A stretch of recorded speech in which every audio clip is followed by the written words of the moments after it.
Javier del Cristo, sí, a los de niños de Ecuador todos alcanzaron a escribir a tiempo, pero es que hubo gente de grupos pasados que entraron tarde a clase y entonces obviamente no conocían la nota, entonces por eso les está dando la posibilidad de que escribieran de aquí a la 1:15, porque pues una vez finalizada la actividad de hoy yo no voy a estar socializando notas pues fuera de destiempo, ¿no?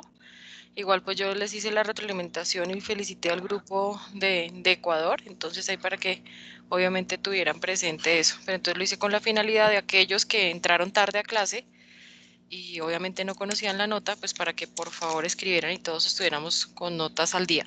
Antes de que se me olvide, necesito hablar al final con María Paz, entonces para que por favor no te vayas a salir. ¿Listo? María Paz, ¿me confirmas, por favor? Sí, señora. Sí, señora. Ok.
Listo, José Luis, siendo la 1:15, damos inicio entonces, por favor, la intervención del último grupo.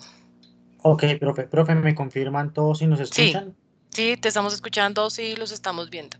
Ok, profe, entonces antes de comenzar, pues, profe, nosotros vamos a exponer sobre los aspectos que se pidieron para el país de Bolivia. Pues va a tener el siguiente orden, vamos a hablar un poco de la geología, después del clima, luego de la hidrografía. Seguido a la hidrografía hablaremos de aspectos de la diversidad y la fauna y flora, su diversidad y su riqueza. Y finalmente pues haremos relación a algunos aspectos antrópicos. Creo que en esta primera parte Julián y María Paz entrarán a intervenir. Bueno, buenas tardes a todos y a todas. El compañero Julián pues tiene sus problemas con conexión, pero él me hizo envío de los audios. Entonces ya voy a empezar a reproducir, perdón. Por favor, me confirman cuando ellos escuchen si se escucha fuerte y claro.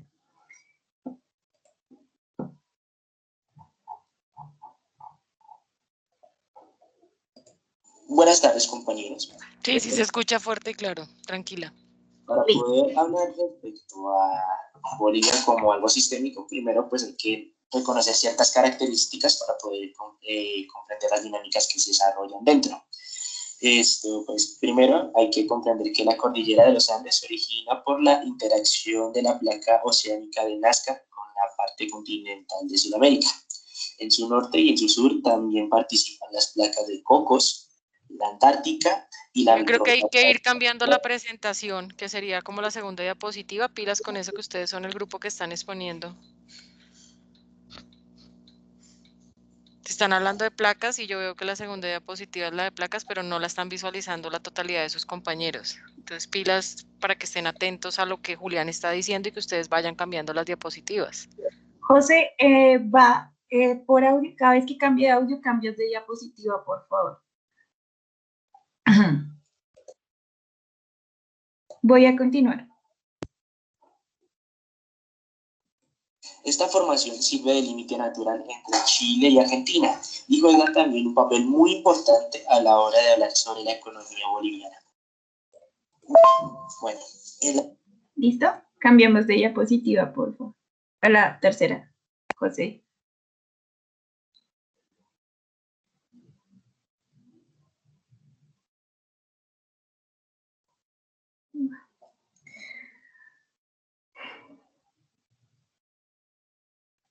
José Luis.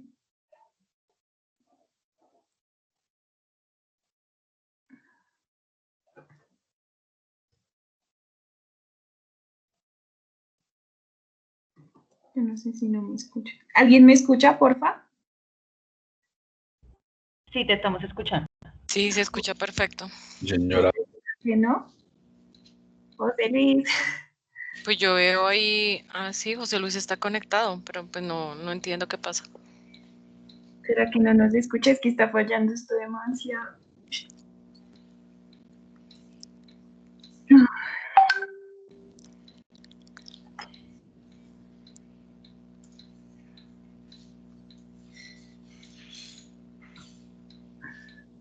Y es que María Paz, ¿y por qué no puedo. intentas compartir tú entonces la presentación y tú presentas los audios? Igual aquí están perdiendo tiempo, ustedes saben que tienen hasta máximo las 2 de la tarde. Yo ya no digo más. José, por favor, desconéctate y yo comparto. ¿Sí?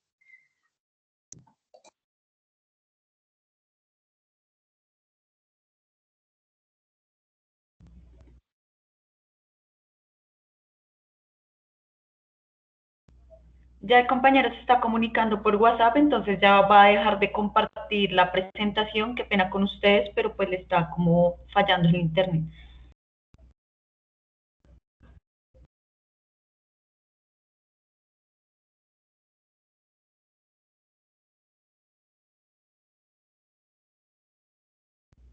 Y Ya estoy abriendo, regáleme un momento.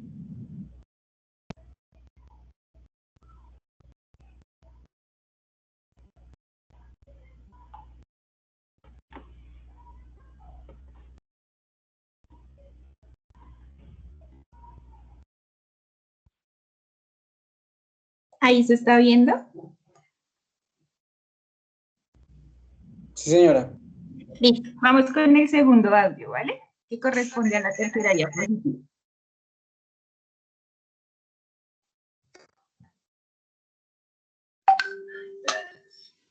bueno, en la siguiente diapositiva nos podemos encontrar con pues, la ubicación y las regiones descriptivas de Bolivia. Primero también tenemos que tener presente que Bolivia es uno de los pocos países en el mundo que no tiene una salida legítima marina debido a la guerra entre Perú, Bolivia y Chile, en la que pues Chile resultó vencedora y que pues en la región de Antofagasta, originalmente le pertenece a Bolivia, era la única salida que tenían hacia el mar, por condiciones en el terreno, se dirigió hacia el victorioso Chile, en este caso. Pues bueno, ahora pasaremos como tal a las tres regiones que componen como tal los aspectos geográficos de Bolivia. Encontramos que son tres: la andina, la subandina y los llanos. La andina abarca 28% del territorio nacional, con una extensión estimada de 307.000 kilómetros cuadrados. Esta zona se halla a más de 3.000 metros sobre el nivel del mar y está ubicada entre las cordilleras occidental, oriental o real. Entre ambas se encuentra la meseta altiplánica y algunas de las cumbres más elevadas de América, además del lago Titicaca, considerado el más alto del mundo por estación.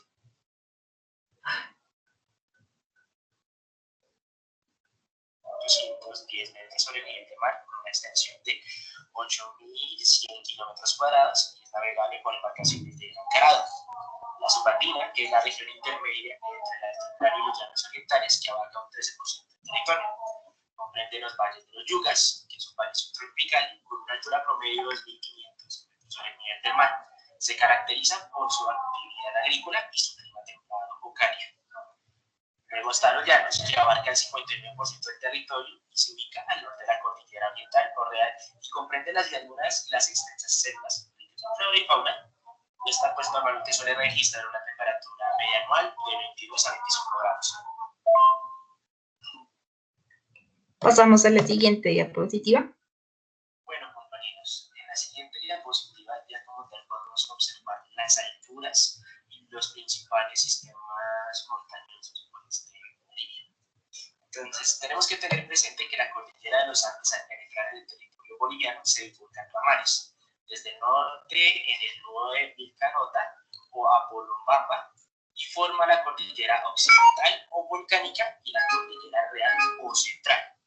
La cordillera occidental se divide en tres secciones: lacustre o del norte, central y meridional o volcánica.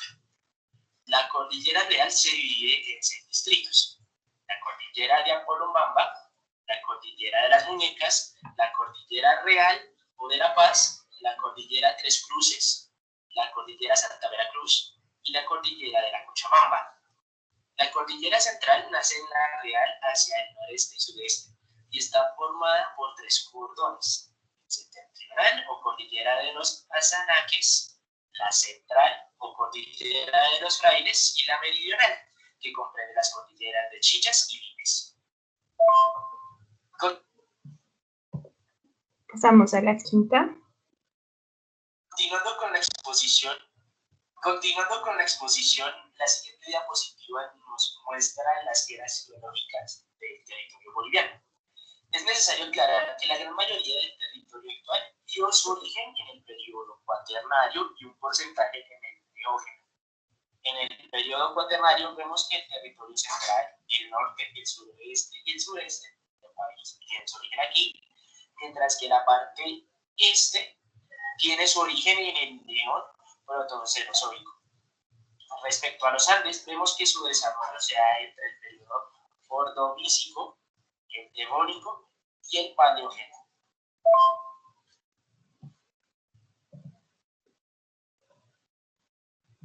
Siguiente diapositiva. Bueno, muchachos, para finalizar con esta parte de la exposición, vamos a observar un mapa político departamental de Bolivia. Con ello nos encontramos de que Bolivia está dividida en 9 grandes departamentos, los cuales, para mencionarlos desde el orden, van desde Pando, que se encuentra hacia el norte del país, Beni y La Paz, que pues también es donde se encuentra ubicada la capital, Cochabamba, que se encuentra en todo el centro del país, Santa Cruz hacia el este, Uroro hacia el oeste, Potosí, Chuquisaca y Tarija. Es necesario también hablar un poquito sobre pues, en sí el departamento de Bolivia.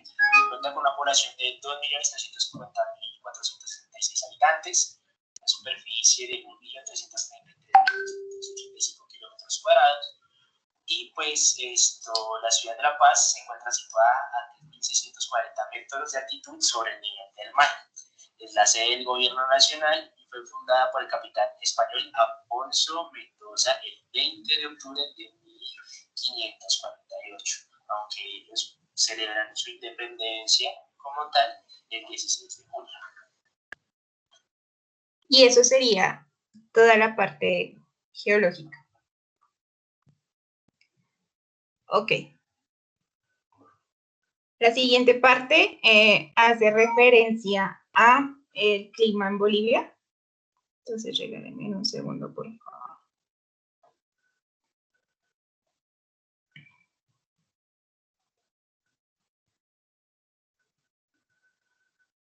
Bueno, pues hablando un poco. El clima en Bolivia, como bien lo explicaba el compañero Julián anteriormente, tiene o se conforma principalmente por sus tres regiones bien delimitadas: el altiplano, ¿sí? La zona subandina, o también la conforman los valles, y la parte de los llanos. Estas regiones, al ser tan variadas, presentan pues climas bastante climas bastante variados, pues los cuales vamos a comprender un poco mejor ya a continuación. Bolivia pues también se encuentra ubicado, y es el que, bueno, pues primero vamos como a mirar un poco las temperaturas. Todo lo que corresponde a los llanos, hasta antes de la región sudandina, como lo podemos ver en este mapa, corresponde desde una temperatura de 20 a 25 grados, ¿sí? Esto también con relación a pues, su proximidad que tiene con la Amazonía, y pues que genera un clima pues bastante húmedo y pues de altas temperaturas, que más adelante voy a explicar un poco más a detalle.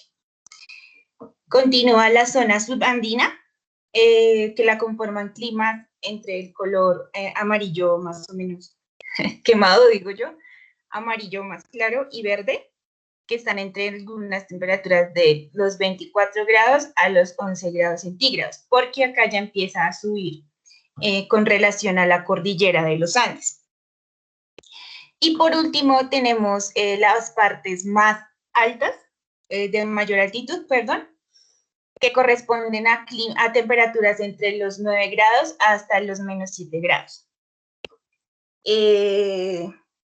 Como algo bien interesante que pues encontré en la información climática, Bolivia, y en eso sí, por ejemplo, la profe, si me pudiera colaborar, te agradecería muchísimo. Bolivia tiene como el lago más alto a nivel de Sudamérica, no sé si a nivel del mundo, que es el lago Titicaca, el lago, sí, Titicaca. ¿No es Titicaca?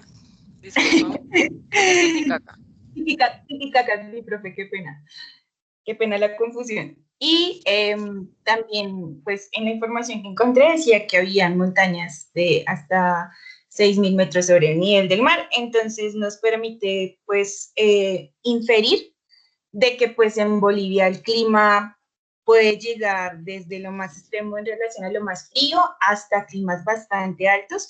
No solo digo que se limita por ejemplo, hay decir que mayor a 25 grados, puede llegar hasta una temperatura de los 30, que fue lo que encontré en relación a las regiones, o no sé cómo se le denomina, regiones o provincias más al norte de Brasil. Bueno. Pasamos acá. Quisiera también retomar acá un poquito de los trópicos. Bolivia pues se encuentra completamente en las latitudes tropicales, sobre todo en la línea ecuatorial y el trópico de Capricornio, por lo que tiene mayor incidencia de sol durante todo el año y no va a presentar estaciones. Por eso también pues su clima pues su diferencia no tanto climática, sino como se me fue la palabra, como en los pisos térmicos, podría decirse, en relación a la altitud sobre el nivel del mar. Bueno, como decía anteriormente, varían fuertemente las condiciones climáticas. En las partes más bajas, ¿sí? Hasta condiciones más polares como la de los Andes. La temperatura está en función, en la mayoría de las localidades, Las precipitaciones son mayores durante el verano en el hemisferio sur. Esto pues también en relación a, quizá, vamos acá, por favor, al efecto de Barlovento y Sotavento, ¿sí? Que se presenta pues en el país. Básicamente, no sé si pues conocen el efecto, pero pues voy a tratar de explicarlo. Cuando están en el hemisferio sur, cuando el verano está en el hemisferio sur, las aguas se calientan, pues lo cual genera un proceso de evaporación desde las aguas continentales, ¿sí? Perdón, generando así una gran humedad en el aire, lo que vemos acá en la nube que va ascendiendo, pues llevado también por los vientos alisos, los cuales se precipitan cuando golpean con la cordillera de los Andes, que en este caso sería pues como el obstáculo orográfico, ¿sí? Al esto presentarse, pues ese aire que ya no viene frío y cargado, ya baja seco y empieza a subir de temperatura. Básicamente, pues ese es el efecto de Barlovento y Sotavento. Bueno, en las tierras bajas de los llanos o del norte, en el norte o los llanos, tienen un clima tropical húmedo con temperaturas altas, porque pues es la proximidad a la Amazonía, generando así alta humedad y altas precipitaciones durante todo el año. Lo que vemos acá, aquí, por esta parte, todo esto de acá. Las tierras bajas del sur es exactamente acá la zona sudandina, acá donde estoy señalando un poco. Si bien mantienen temperaturas altas, el clima es más bien seco. Yo quisiera acá explicar un poco esto por medio del desierto de Atacama, que pues es un desierto que confluye no solo en Bolivia, sino también en Perú, como se ve en el mapa, y Chile. Este desierto lo que hace también es que en la parte sur del país, pues el clima tiende a ser seco debido a la influencia del desierto de Atacama, que hace que la temperatura se seca junto también con el proceso de Barlovento y Sotavento, que también expliqué anteriormente. En las áreas montañosas, las temperaturas y precipitaciones varían pues considerablemente también por la diversidad de sus alturas y la diversidad de sus alturas y pues también el altiplano que tenemos, ¿no? En esta foto pues podemos iniciar alguna de estas. Creo que esta es la laguna de Titicaca, que pues haría referencia ahorita. En el altiplano pues el clima es árido y frío, porque pues su altitud sobre el nivel del mar está en promedio de los 3.600 metros, por lo cual pues va a presentar pues ya climas bastante fuertes y extremos. Ya pasando a los tipos de climas, en Bolivia tenemos el lluvioso tropical. Si quieren podemos retornar un poco acá. El clima lluvioso tropical siempre pues es húmedo, la región principalmente del Chapare, ubicado dentro de Cochabamba, donde se han registrado precipitaciones de hasta 8.000 milímetros por año. En otros sitios también como la frontera con Brasil y el Pantanal. Clima tropical húmedo con corta sequía en el norte de La Paz y todo el departamento del Pando. Clima tropical de la sabana con invierno seco que corresponde en gran parte a las llanuras beninianas que vendrían siendo por estos lados. Los climas secos pues están como clima de estepa con invierno seco y frío altiplano occidental y las faldas de la cordillera oriental. Clima de estepa con invierno seco y caliente, sudandino centro y sur. Clima de estepa con invierno seco y muy caliente, característicos de las llanuras secas del Chaco y la parte central del departamento de Santa Cruz, con inviernos secos muy calientes donde la temperatura oscila entre los 25 hasta los 30 grados centígrados, pero cuando soplan los vientos provenientes del sur, ¿sí? La temperatura baja hasta el menos 2 grados. Los climas mesotérmicos o templados, clima templado con invierno seco y caliente de las yungas de La Paz, Cochabamba y Santa Cruz y todo eso en Andino Sur. Clima templado con invierno seco frío corresponde también a la zona aledaña al lago Titicaca, que es el que les decía que queda por acá, y climas fríos. Clima de tundra de flancos más bajos de la cordillera y la parte del altiplano, toda esa parte.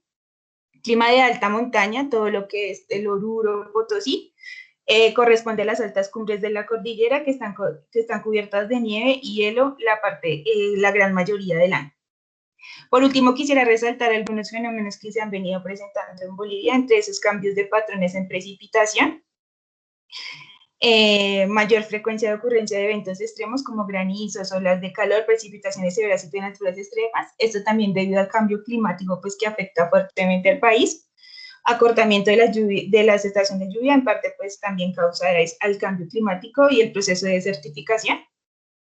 Cambio en la periodicidad de estaciones, inicio tardío de las lluvias y evento del Niño que pues en Bolivia pues se experimenta desde 1983 y que ha habido pues un aumento de las sequías y las inundaciones.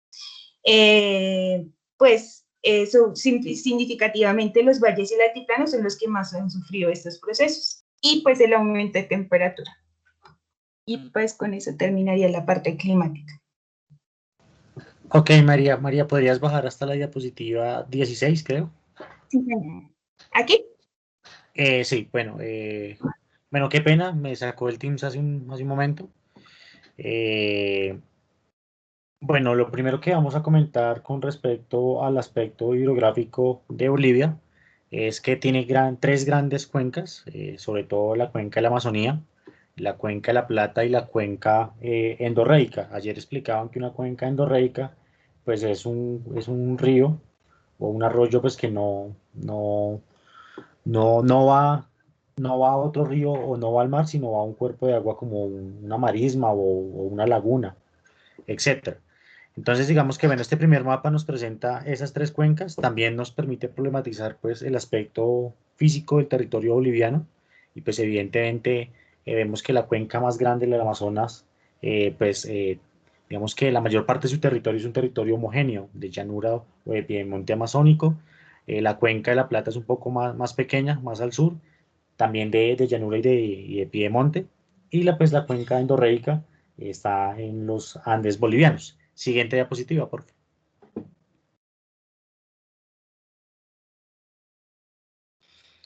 Bueno, acá esta diapositiva nos especifica más lo que acabo de decir, las tres cuencas con las que cuenta Bolivia.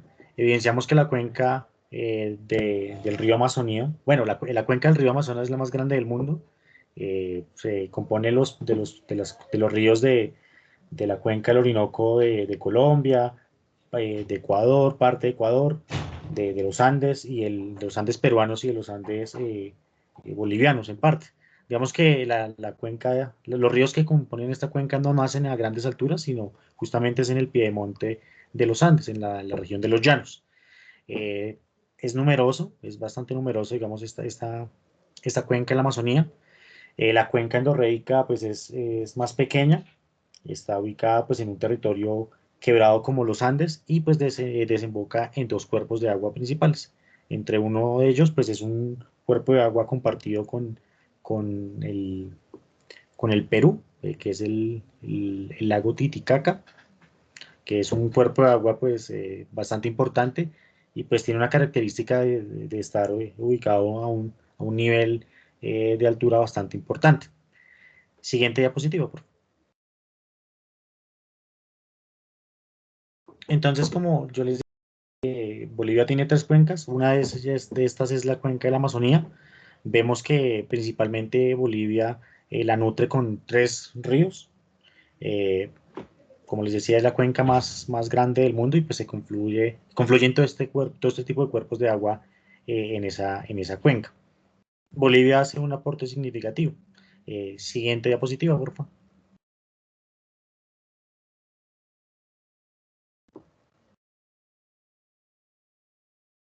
Tenemos la cuenca del río de la Plata. Bueno, esta es más pequeña con respecto a la cuenca del río Amazonas. Está ubicada hacia el sur de Bolivia, en la región de Taringa, zona que estuvo en litigio fronterizo con Argentina.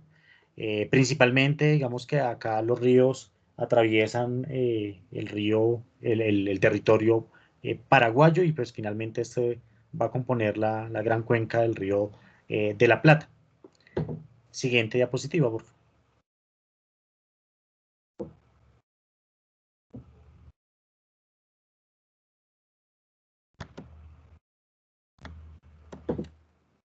Bueno, acá tenemos una definición muy sucinta de lo que es una cuenca endorreica. Esta, esta se ubica principalmente en los Andes bolivianos. Entonces, ¿qué quiere decir esto? Pues que todo ese potencial hidrogravitatorio de las nieves perpetuas de origen glaciar que se encuentran en parte de los Andes bolivianos van a confluir este sistema hídrico que va a desembocar en estos dos cuerpos de agua que les comentaba. Uno de ellos es el lago Titicaca y el otro es otro lago que no recuerdo en este momento el nombre, pero en la siguiente diapositiva creo que está referenciado. Siguiente diapositiva, por favor.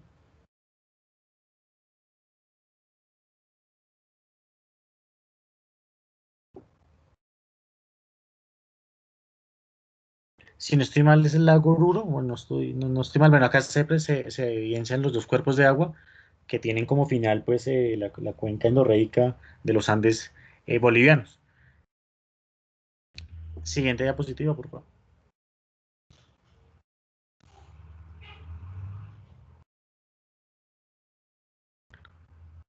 Y pues bueno, esta es una fotografía o un pantallazo de Google Maps. Evidenciamos que, bueno, la cuenca endorreica termina, digamos, dejando como destino sus aguas en estos dos cuerpos de agua.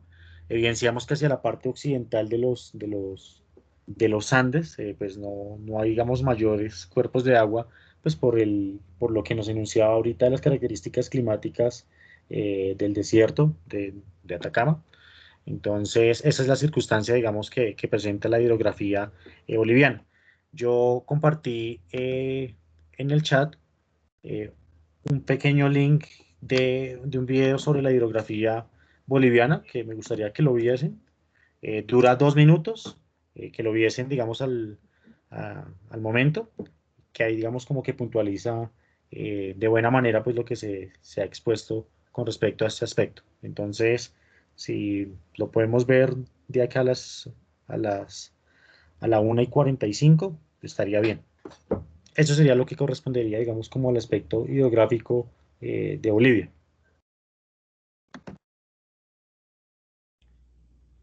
Bueno, seguimos con el tema de explotación biológica. Yo creo que el video lo podemos ver también como al terminar la exposición por cuestiones de tiempo. Qué pena, José.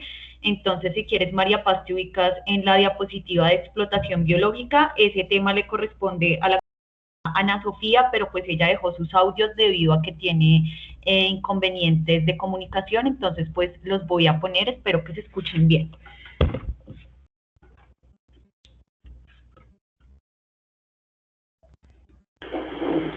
Buenas tardes, yo les voy a hablar de explotación biológica.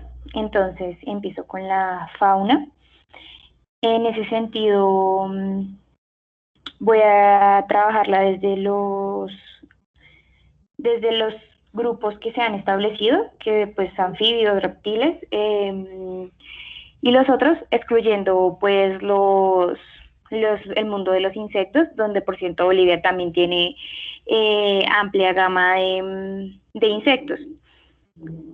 En ese sentido, los mapas también van a encontrar unas zonas verdes, que son las áreas protegidas a nivel nacional y regional, y los puntos van a representar, digamos, el registro de biodiversidad de cada grupo en el territorio. Entonces, por ejemplo, acá empezando de una vez con los anfibios, los puntos grises representan la concentración de anfibios en el territorio boliviano. Como podemos ver, están más que todo en la parte central de Bolivia, aunque están muy presentes en todo el territorio. Se encuentra que Bolivia tiene una cantidad, alberga 260 especies, de las cuales 60 son endémicas, y de hecho la cantidad de especies que tiene este país representan el 4% de la población mundial.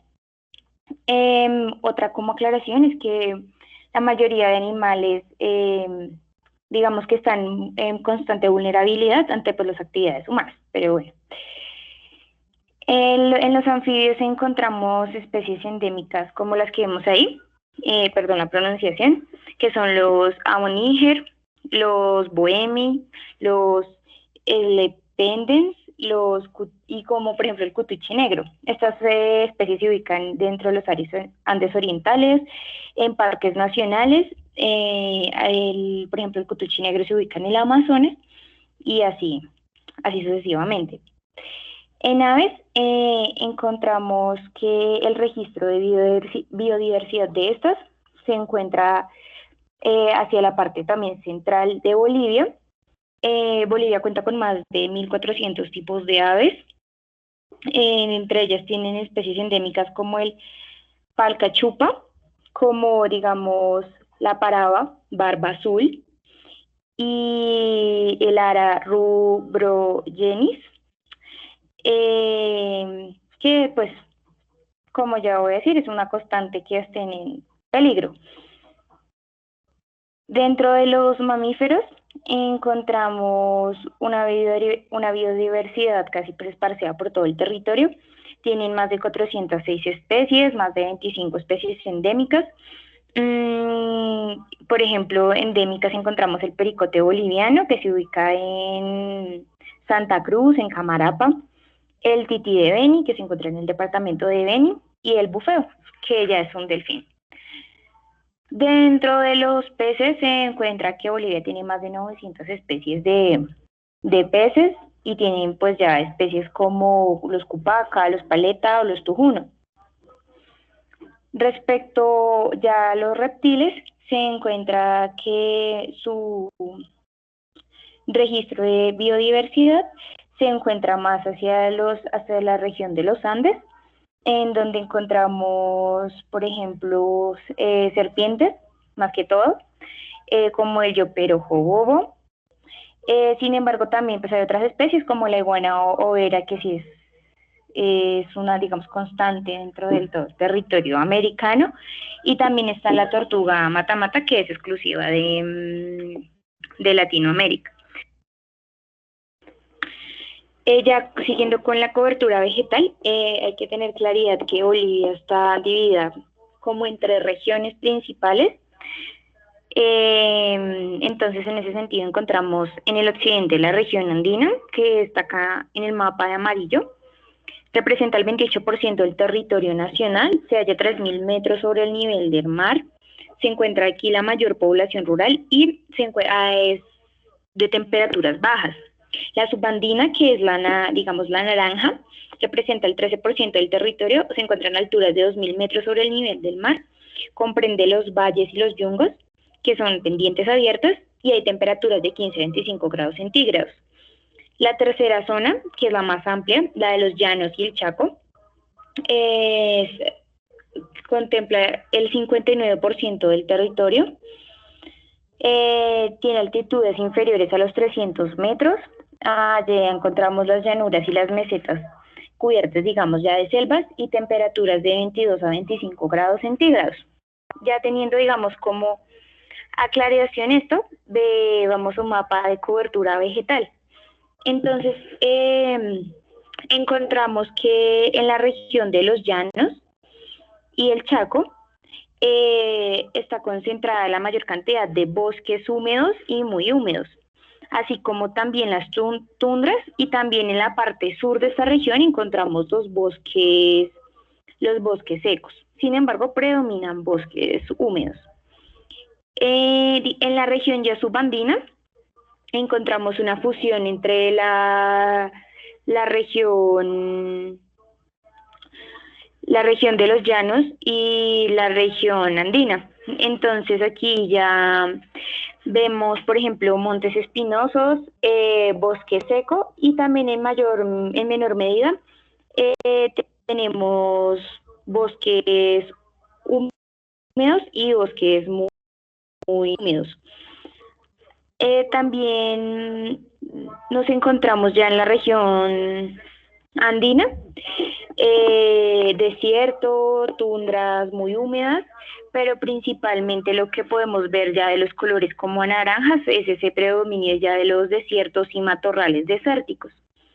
La excepción está la tundra muy húmeda, que es ese color naranja que vemos ahí, pero pues como podemos ver, esta zona predomina más esa cuestión desértica. Es en ese sentido como, digamos, encontramos concentrada, ya este es un mapa, digamos, como de la cobertura general, que el bosque ya predomina en los llanos y el Chaco, en donde, por cierto, si ven esa parte naranja, están las tierras de cultivo debido pues al territorio. Y ya, digamos, lo mismo, bueno, esto también ocurre, también cubre la subandina. Y ya en la otra vemos que son las tierras, en la otra que es la andina, ¿no? Ya vemos las tierras con arbustos, praderas y áreas con escasa vegetación, así como las tierras desnudas. De hecho, pues ahí busqué una tabla que es una comparación del año 2000 al 2010 que se utilizó en un congreso del 2017 en Bolivia, en donde muestran cómo ha ido disminuyendo el territorio pues para el cultivo y cómo, digamos, los bosques en Bolivia representan 543.806 kilómetros cuadrados, el 49.7%. Los arbustos, pastizales y áreas de, digamos, de escasa vegetación representan 333.963 kilómetros, que es el 30.2%. Digamos, las tierras de cultivo, que representan 55.443 kilómetros, es decir, el 5.1%. Los humedales, que son el 3.0% de el territorio, que ya representan en kilómetros 32.990. Las áreas artificiales, que son 1.037 kilómetros, es decir, el 0.11. Los suelos desnudos y otras áreas que representan el 89.400 kilómetros, que son el 8.2%. Y digamos ya otros que son los salares y otros, que son 37.942 kilómetros. Listo. Esos son los audios de la parte de la compañera Sofía. Vamos rápidamente a abordar la última parte de nuestra exposición. Por favor, María Paz, baja la diapositiva, que es la parte de la acción antrópica. Entonces, el compañero Jason y yo la trabajamos, pero pues él también tiene como problemas de audio, entonces voy a compartir que él nos dejó también. ¿Listo? Regálenme un segundo. Ay, Dios. Compañera, desde el azul. Sí, señora, desde ahí donde estás ubicada.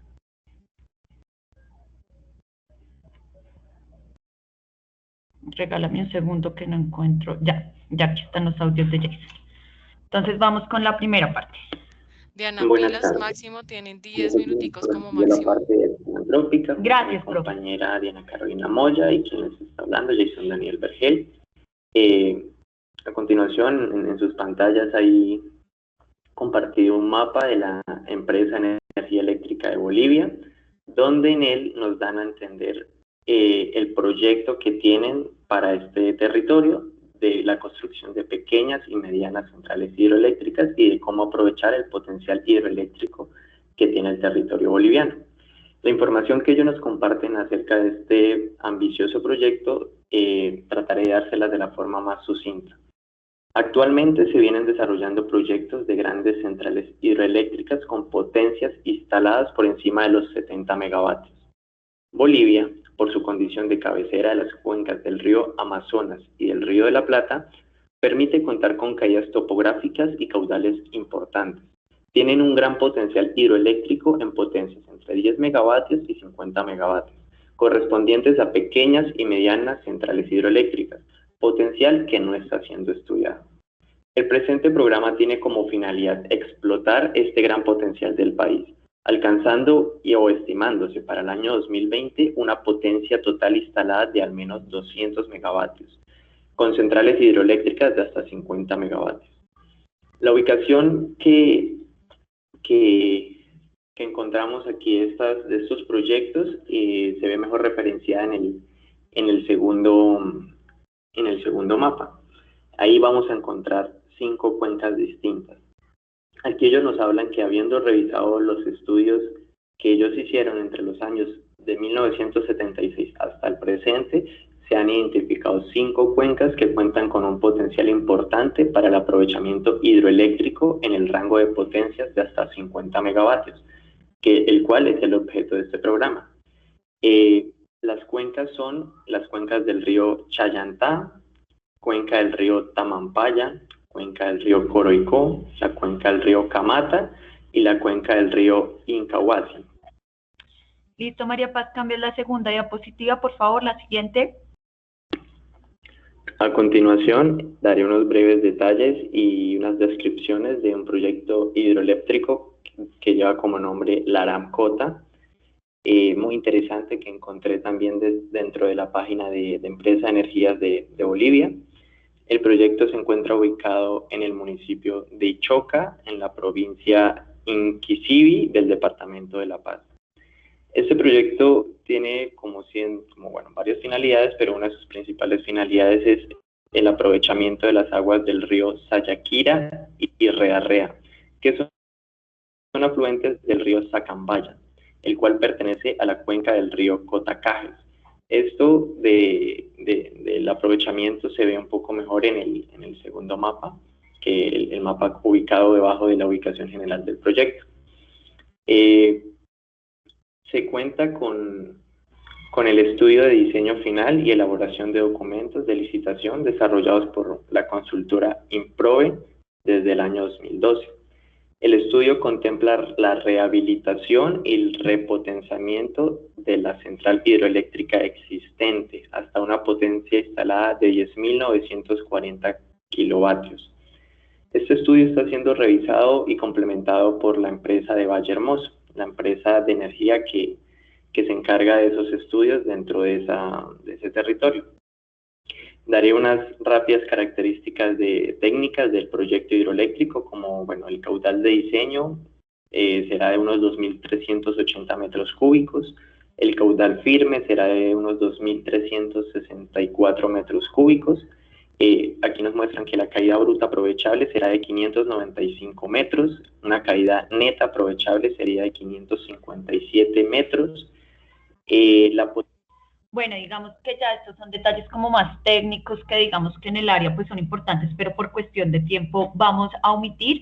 Entonces voy a seguir con mi parte, voy a tratar de hacerlo lo más concreto posible teniendo en cuenta el tiempo. Entonces, en la parte antrópica, digamos que a manera general y a grandes rasgos, Bolivia se debate entre, pues uno, la explotación necesaria que quieren asumir como país y sus proyecciones desde más o menos los años 2000, en el sentido de volverse pues potencia también, como lo decía Jason, hidroeléctrica, hidrocarburífera, pero también empezar a posicionarse como potencia de exportación en ciertos productos agrícolas.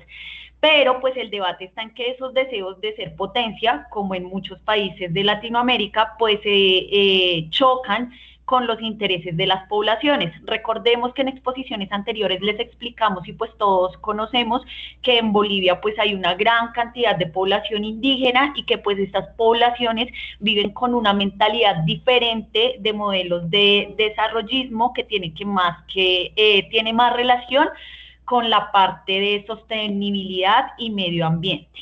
Entonces, por favor, devuélvete, María Paz, al mapa de hidrocarburos. Quiero empezar pues poniendo como marco que el 55,6% del territorio nacional boliviano está siendo considerado como área de interés hidrocarburífero, y que precisamente este va a ser un problema gigante, pues porque las comunidades indígenas han tenido que enfrentar las consecuencias de toda esta explotación, que pues si bien es histórica, en los últimos años, en medio de ese debate entre sostenibilidad y constitucionalidad, recordemos que la Constitución de Bolivia también habla de los derechos de la madre tierra y demás, pues también están los deseos de desarrollo del país. Entonces, digamos que las comunidades indígenas pues han tenido muchísimas denuncias, han puesto muchísimas denuncias en cuanto a la intervención de las áreas protegidas, y han tenido muchos conflictos con el Estado y con las, pues sobre todo, empresas multinacionales. La siguiente diapositiva, por favor. Pues digamos que este marco de la explotación carburífera, junto a la, digamos, técnica un poco precaria y un poco anticuada de agricultura, sumado también al crecimiento de la actividad ganadera, pues ha generado una desertificación y una ausencia de fuentes de agua muy importante en Bolivia. Recordemos que en el año 2000 pues se vivieron las guerras del agua, que precisamente enfrentaron a las multinacionales con la población boliviana, en el sentido de que el recurso hidráulico o hídrico mejor, el recurso hídrico de Bolivia pues estaba siendo priorizado para las explotaciones hidrocarburíferas y para el sector de la agricultura, y pues en cuanto a la población pues estaba quedando de lado, ¿no? Siguiente diapositiva, por favor. Digamos que ya mis compañeros estaban hablando de esto, que es la cantidad de bosque debido a la presencia de la Amazonía en Bolivia, entonces no me voy a detener mucho en esto, simplemente quiero mostrar este mapa como para que nos demos cuenta entre, digamos, los terrenos ocupados por bosques, qué uso se le dan a esos bosques, como los usos industriales, y también la presencia de la ganadería concentrada sobre todo en el área de Santa Cruz y en el área suroccidental del país. Siguiente diapositiva, por favor. Entonces, pásate de una vez a la siguiente, por favor. En estos dos mapas que ustedes ven aquí, pues representa como esos territorios dedicados a la agricultura y pues a la ganadería también en Bolivia. Entonces el sector agropecuario, que engloba las dos actividades que acabo de nombrar, representa un 15% en el PIB nacional de Bolivia. Entonces digamos que también no son las actividades con más presencia como lo hidrocarburífero, pero sí son actividades antrópicas, pues que van a determinar un montón el uso de los suelos en Bolivia. Una de las zonas que más está cogiendo fuerza, pues es la de la parte de la ganadería, debido a que, digamos, a los tratados con China, por ejemplo, Bolivia se está proyectando como una exportadora en este sentido de carnes de diferentes animales. En cuanto a la agricultura, ya digamos que toda la parte de la agricultura hacendera viene a cambiar en el 53 con la reforma agraria de Bolivia, y pues empieza a darse una preponderancia a la producción familiar a través de la parcelación de las tierras. ¿Lo bajas, por favor?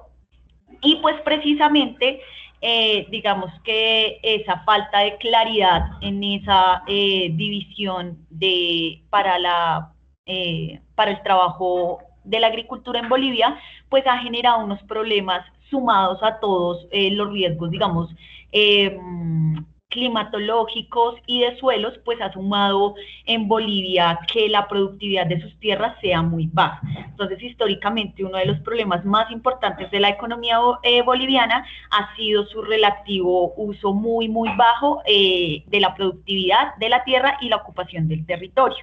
La productividad en el sector agrícola en Bolivia es una de las más bajas en Latinoamérica, y vuelvo y les digo, pongámonos pues en el contexto de ese modelo desarrollista y pues también el modelo sustentable que ellos tienen como población. Bájalo, por favor, María Paz. Diana, qué pena contigo, pero tiempo. Entonces me dejan ver, por favor, el resto de diapositivas. Pues, profe, qué pena, digo algo chiquitico, así como para poner en contexto. Si te dejo a ti, Diana, eso me hubiera tocado hacerlo con Pilar, eso me hubiera tocado hacerlo con el grupo anterior. Solamente déjame ver las diapositivas, me da pena contigo, pero en serio, ustedes como equipo de trabajo tienen que aprender a manejar y a respetar el tiempo de otros. O sea, eran 3 aspectos, yo no puedo entender cómo en esos 3 aspectos dijimos, a cada grupo le está dando 45 minutos le di a cada grupo. 45 minutos dividido 3 es algo en serio muy, muy simple. Ok, listo, mujer, muchas gracias. Lamento en serio cortarlos, pero ustedes, las reglas de juego tengo que ser estricta con todos. No me los imagino el día que hagan sustentación de trabajo de grado o el día que ustedes estén participando en un congreso. Entonces, pilas con el manejo del tiempo, por favor. Listo, Diana, muchas gracias. Ok, profe, gracias. Bien, voy hay a una... compartir, ¿verdad? Sí, si me haces el favor, tranquila, no te preocupes. Me avisas cuando dejes de compartir.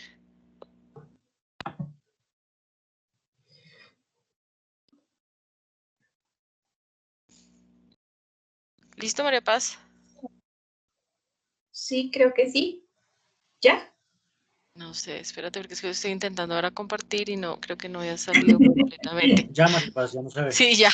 Sí, pero es que no lo deja de asumir una cosa. Voy a hacer una cosa. Tengo aquí la presentación. De todas maneras, la presentación yo se las dejé a ustedes. Esta sí la puedo subir. Se llama Teorías Geopolíticas. Entonces, no sé si por favor, es que no entiendo. Incluir sonido del equipo, esto no tiene nada que ver.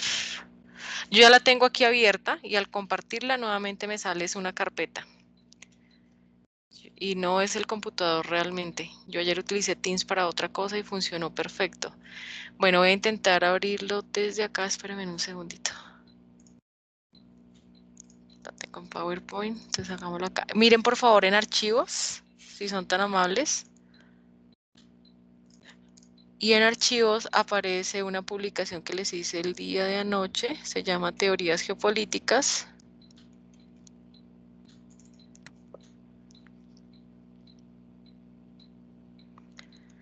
Listo, voy a intentar entonces hacer esto.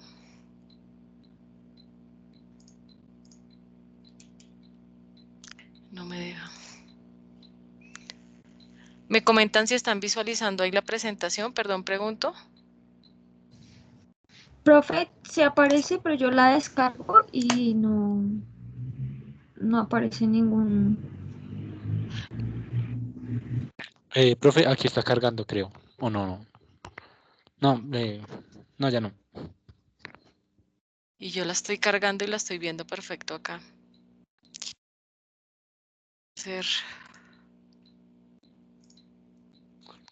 Sí, profe, es que estaba cargando y de un momento a otro ya se salió la presentación. Yo la estoy visualizando en este momento.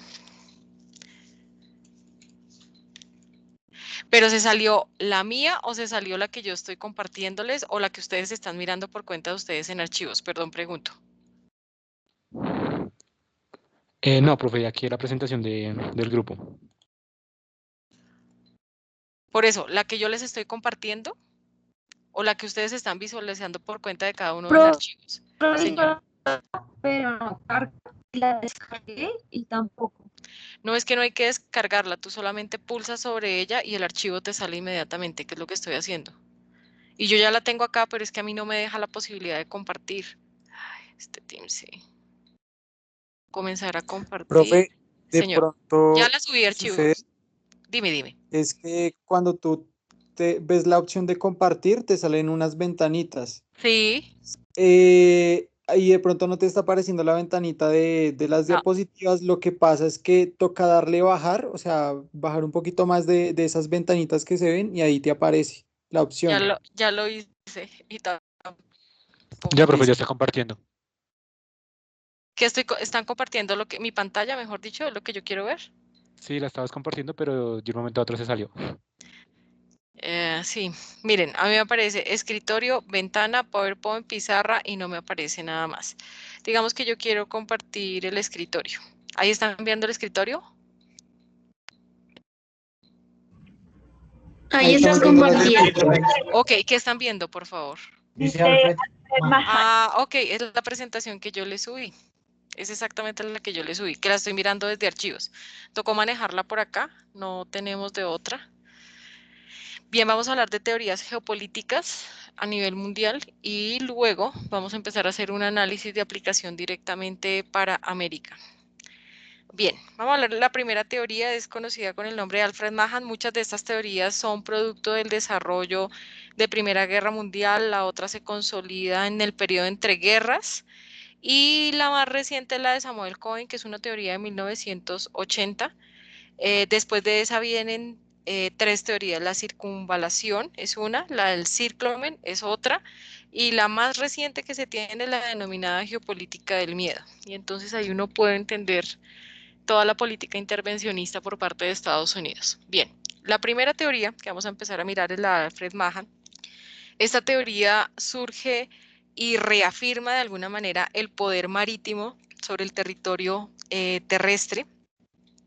y en el momento histórico en el que surge, que es obviamente cuando se presenta la Primera Guerra Mundial, es cuando Gran Bretaña tiene el control de las principales vías marítimas entre los continentes europeos, asiáticos y africanos. Por ende, obviamente, las principales rutas comerciales van a ser las del Océano Atlántico, las del Océano Pacífico y las del Océano Índico. Entonces, lo primero que hace Alfred Mahan es empezar a establecer una diferencia entre el poder naval y entre el poder marítimo. Entonces, ¿cuál es esa diferencia? Él dice, mire, lo naval siempre va a implicar, obviamente, la defensa, es decir, todas las estrategias y tácticas militares para poder defender la soberanía de un país sobre, obviamente, ese recurso marítimo. Y lo marítimo va a hacer referencia, obviamente, a los acuerdos y a los tratados comerciales establecidos al interior del país o con otros países, obviamente para explotar los recursos con los cuales cuenta ese mismo estado. Pregunto, ¿clara la diferencia entre naval y marítimo? ¿Me están escuchando? Perdón, pregunto. Sí, sí, profe, pero realmente a mí no me queda clara Sí, la profe. diferencia. ¿Qué no te queda claro? Lo naval tiene que ver con las estrategias militares de defensa de soberanía y lo marítimo tiene que ver con acuerdos y tratados comerciales. Ah, ya, muchas gracias, profe. Ok. Listo. A partir de eso, para poder llevar a cabo todas esas estrategias, tanto de carácter marítimo como de carácter militar, que en últimas son las que gestan situaciones pacíficas o obviamente de controversia entre dos o más países, Alfred Mahan estipula que hay una serie de factores que estimulan obviamente el mar.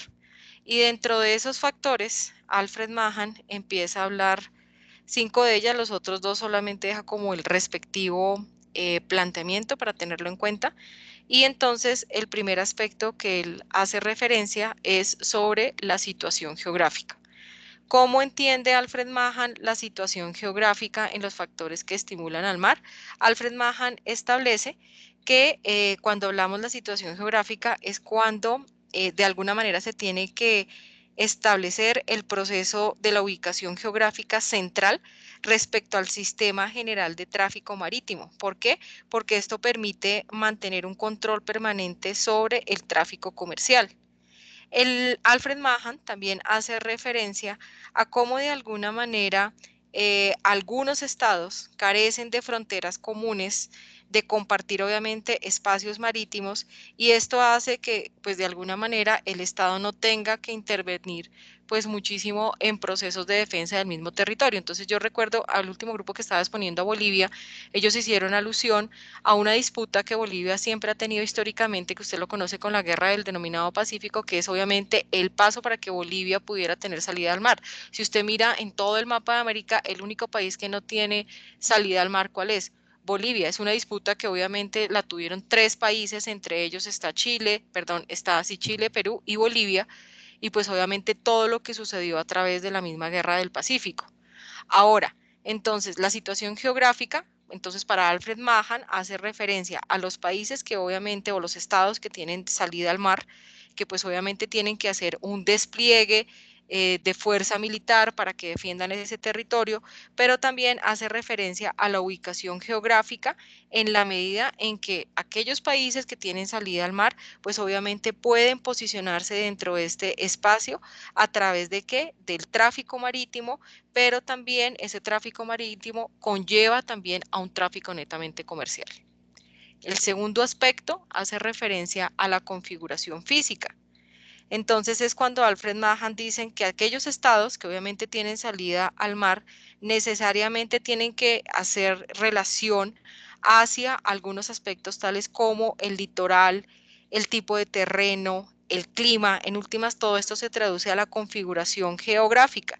¿Por qué? Porque ustedes pueden observar que si hay costas, pues obviamente mucho más extensas, esto posibilita de alguna manera el desarrollo de puertos amplios, Además de eso, estos puertos pues implican que a través también el espacio tenga procesos obviamente de comercialización hacia otras situaciones. Entonces, si nosotros observamos la configuración física, por ejemplo, de la costa atlántica en comparación con la costa pacífica, vamos a observar que la mayoría, digamos, del desarrollo turístico inicialmente se dio hacia la costa atlántica. ¿Por qué? Porque las aguas eran mucho más cálidas, porque las costas también eran menos profundas.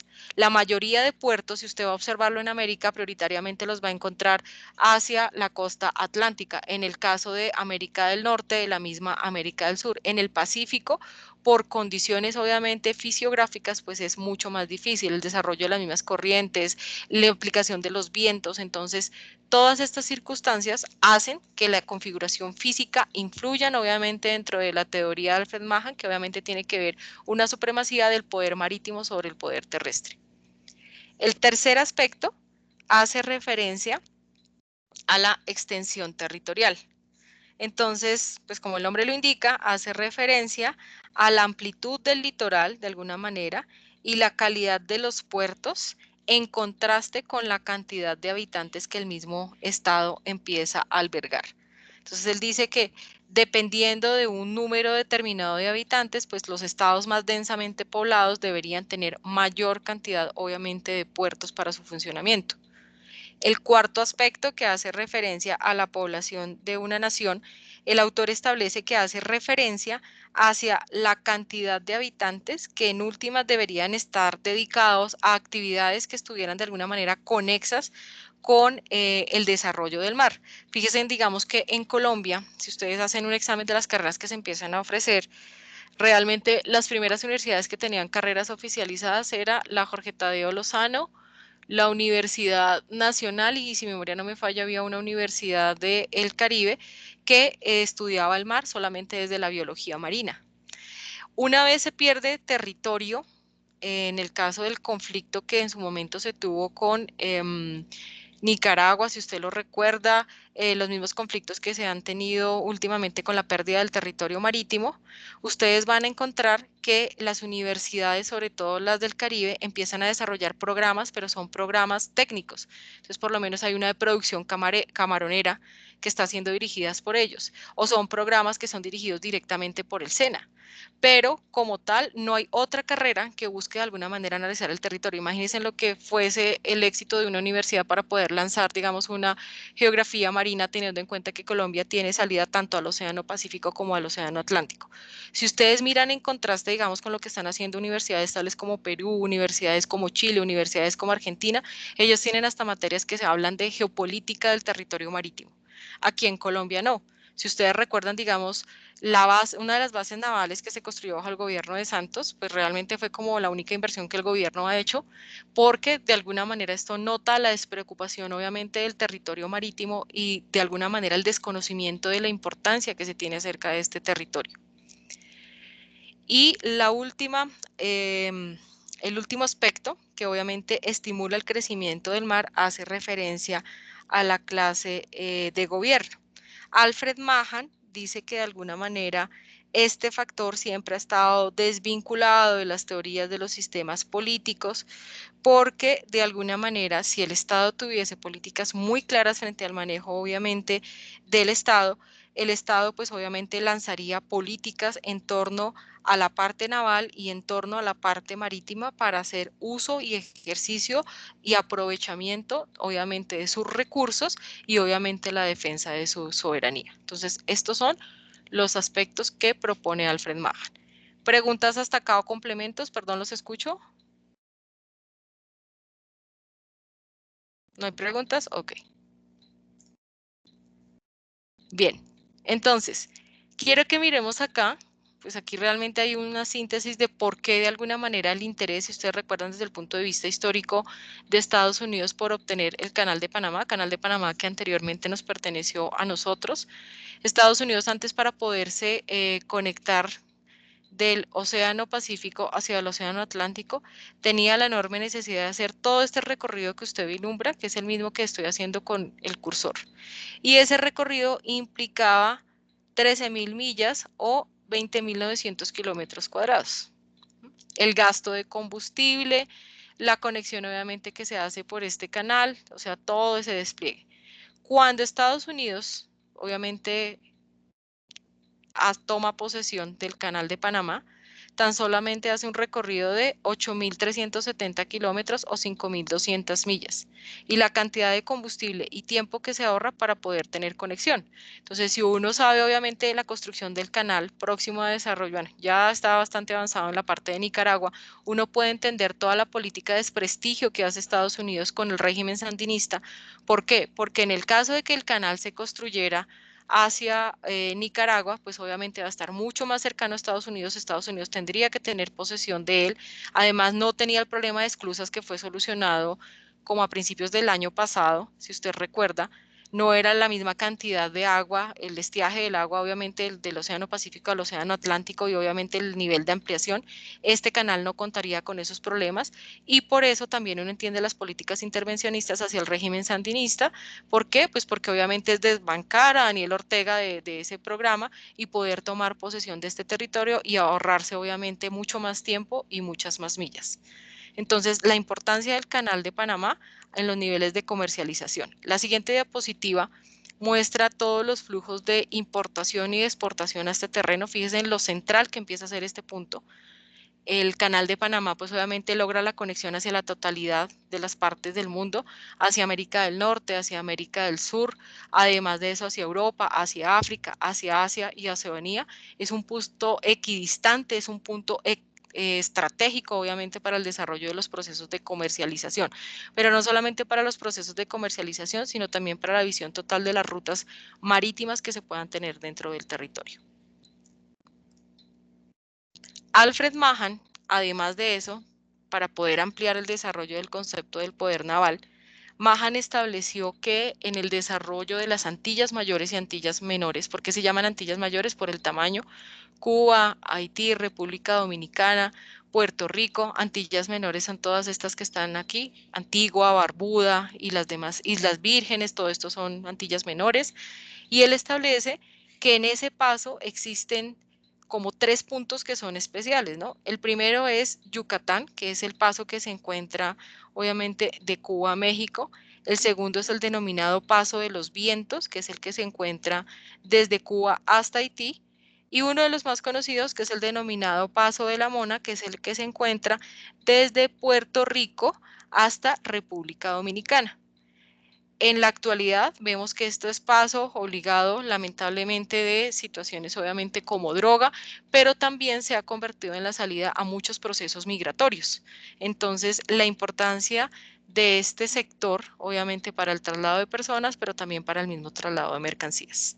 ¿Comentarios hasta acá? Perdón, pregunto. Profe, Señor. pues solo sería como que es entendible por la razón de que Florida, si no estoy mal, que es el estado que está más cercano a Cuba, es el lugar donde más latinoamericanos pues habitan en Estados Unidos, si no estoy mal. Sí, claro.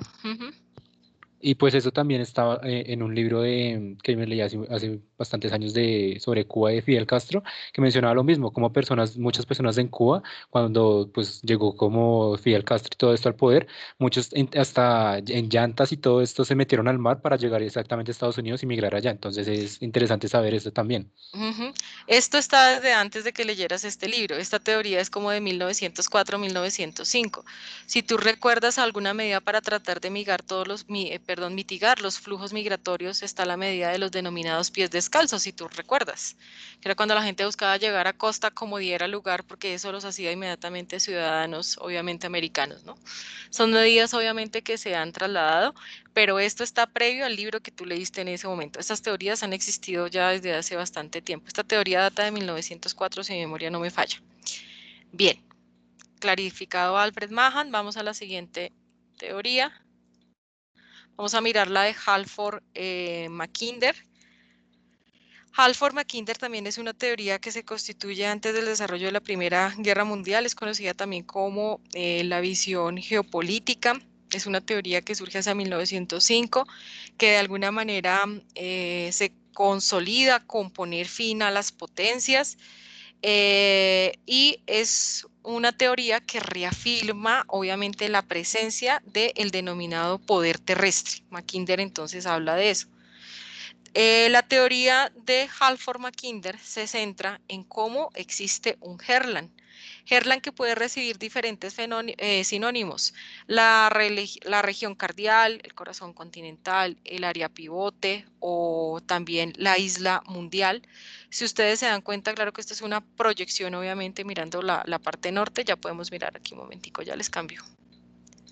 Miremos esta primera, corresponde a la totalidad de este espacio que está encerrado en rojo.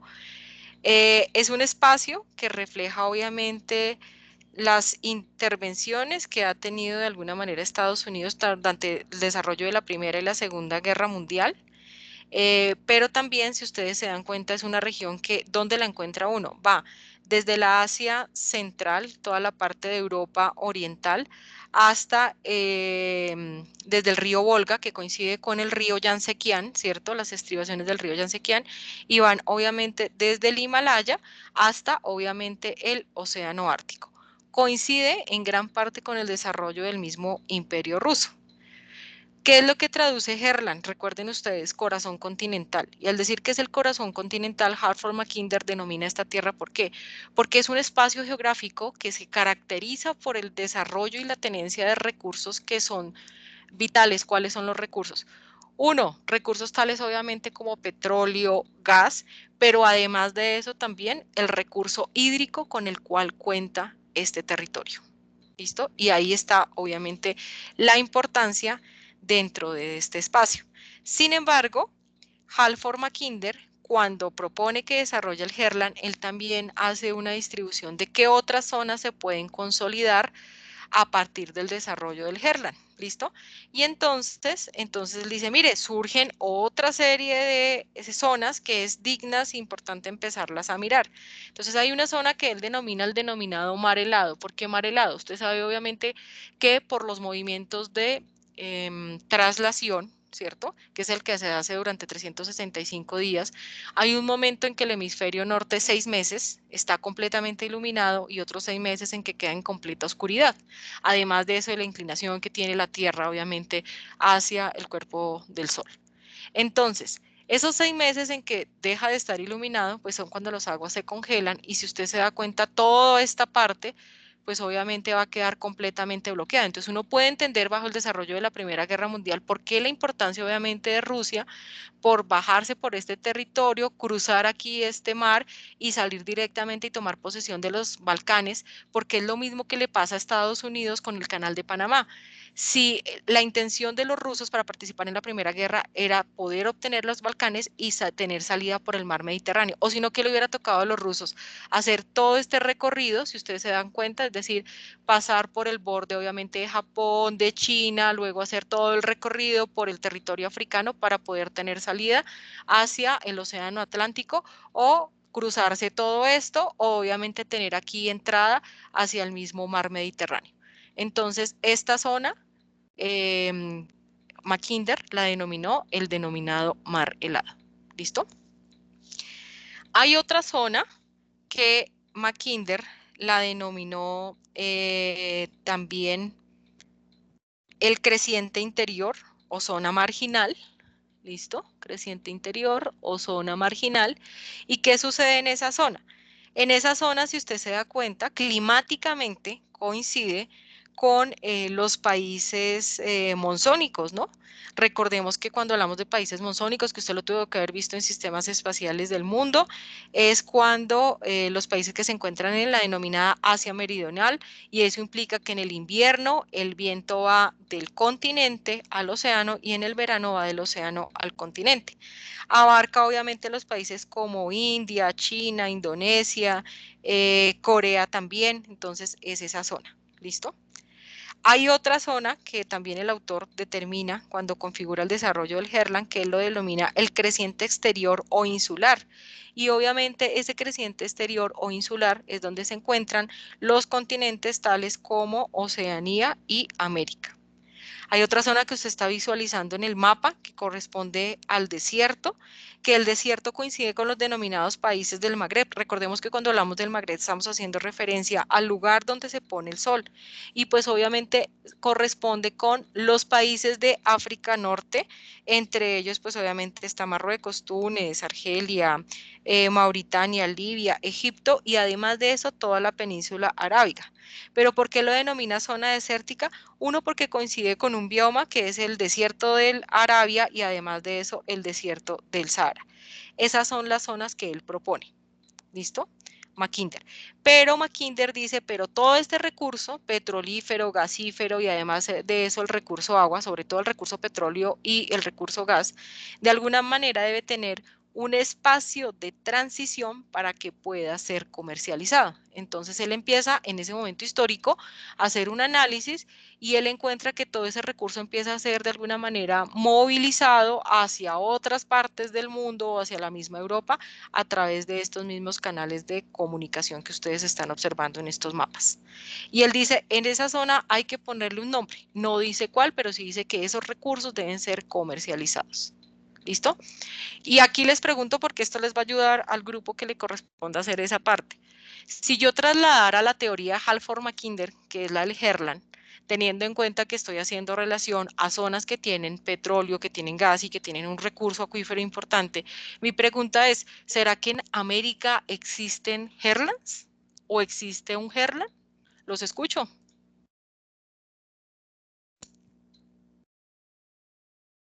¿Me están escuchando? Perdón, pregunto. Sí, profe. Sí, profe, pues yo creería que quizás toda Sudamérica es un ¿Toda Herland. Sudamérica? ¿Todos tienen petróleo? Yo no creo, Alejandro. De pronto sí creo que hay algo en Sudamérica y está centralizado quizás en unos 3 países, pero que toda Sudamérica tenga petróleo no lo creo. Venezuela es un Profe, ejemplo pues, de lo que su merced está hablando. ¿Cómo así? Hay una niña que está hablando, pero no la entendí.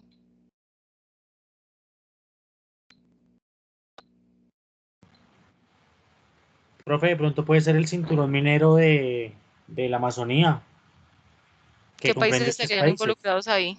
Venezuela, Colombia y parte de Brasil. Sí, señora, ahí hay un Herland, perfectamente. Está toda la parte del sector petrolífero por el macizo guayanés y además de eso está la cuenca del Amazonas, que la explicaron la gente. Creo que su merced lo explicó dentro de la parte de Bolivia. Creo que los niños de Ecuador también alcanzaron a explicarlo.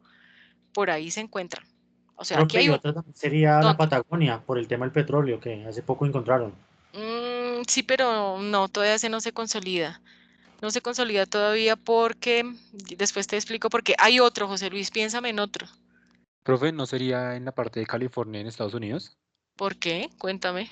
Pues en Estados Unidos sé que en la parte de California, pues al ser una zona, hay partes muy secas, también hay bastante recurso, digamos, de petróleo.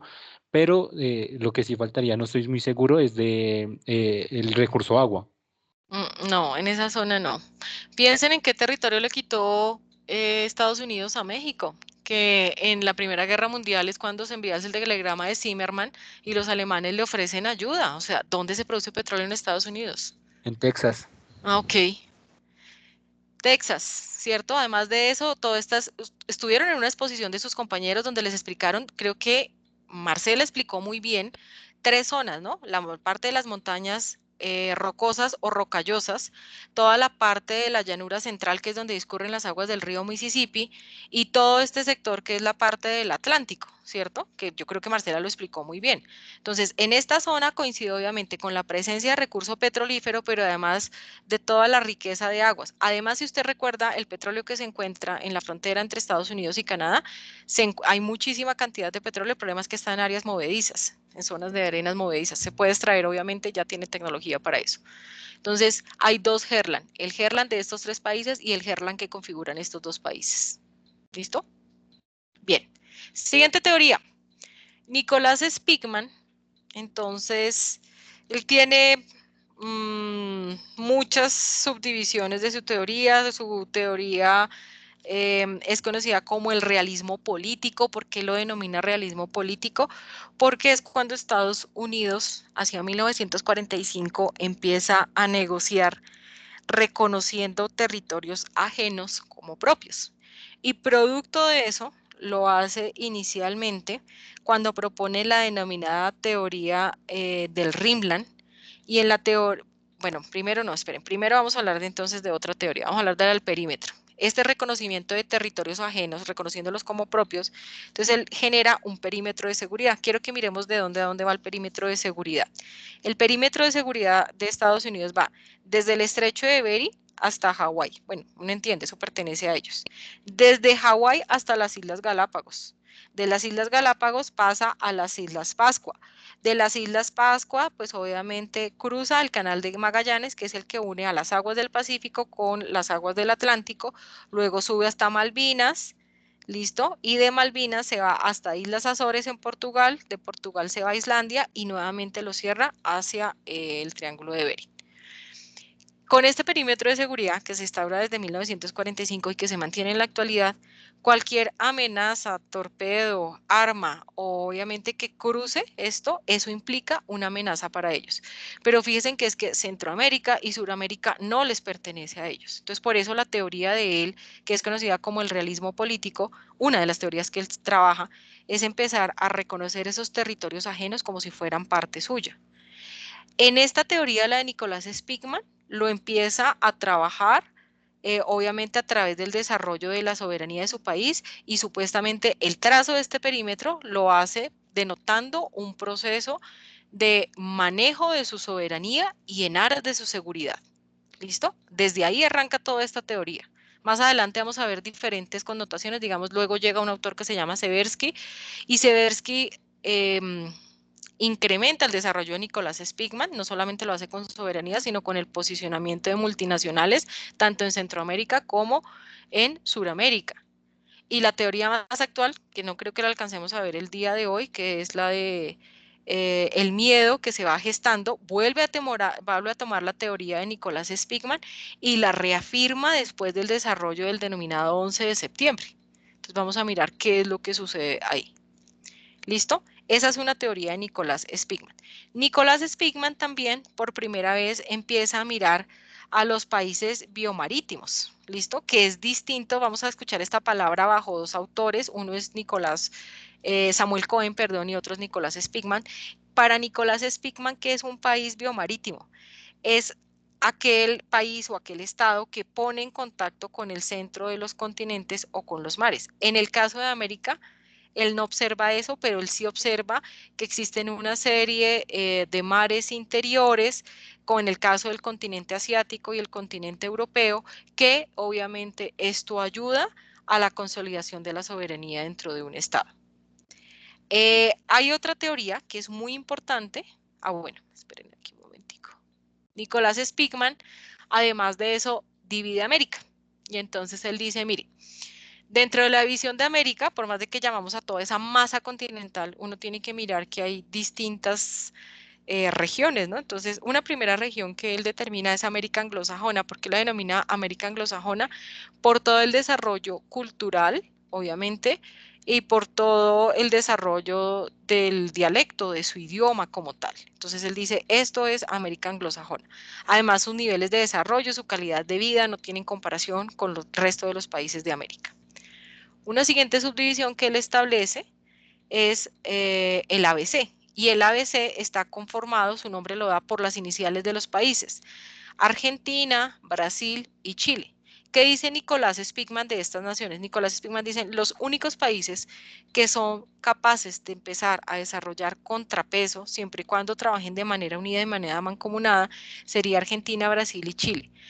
En la actualidad, uno puede mirar, digamos, el denominado triángulo del litio que se encuentra entre Chile, entre Argentina y Bolivia. Bolivia es el que tiene, pues, obviamente, mayor cantidad de este recurso. Recuerden que el mayor productor es Australia y luego sigue este triángulo de acá. Pero si también yo empiezo a mirar toda la riqueza hidrográfica que puede tener, obviamente, la selva amazónica, toda la cuenca del Amazonas, toda la riqueza petrolífera que tiene esta zona, toda la parte de cobre, todo el potencial que tiene la vaca muerta en potencial gasífero que tiene Argentina. Entonces, por los recursos y por los sistemas de organización, entonces Nicolás Spigman, los únicos que pueden empezar a hacerle contraparte sería la unión de estos tres países. ¿Listo? Es la teoría que él propone para 1945.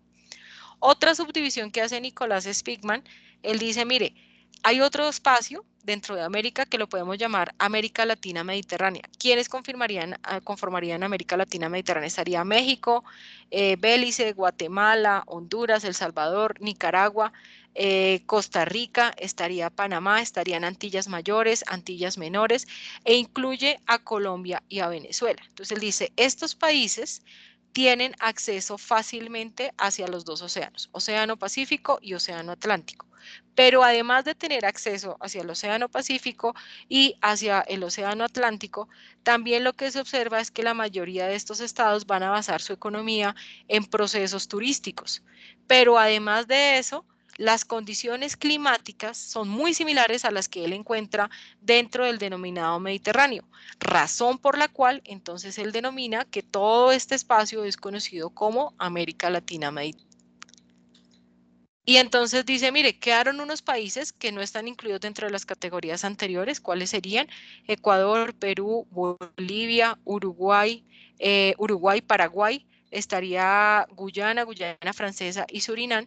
Y a esos países él los denomina simplemente como un bloque que pues todavía no ha empezado a tomar partido de los anteriores, que los denomina los denominados América del Sur. ¿Listo? Bien. Pero resulta que Nicholas Spigman amplía la teoría que había dado anteriormente Mackinder, ¿no? Recuerden que Mackinder fue el que propuso el Herland, pero Mackinder ya había dicho, debe existir un espacio en donde se comercialicen esos productos. Entonces, si usted se da cuenta, lo que hizo Spigman es que tomó las tierras del creciente interior, es decir, los países monzónicos,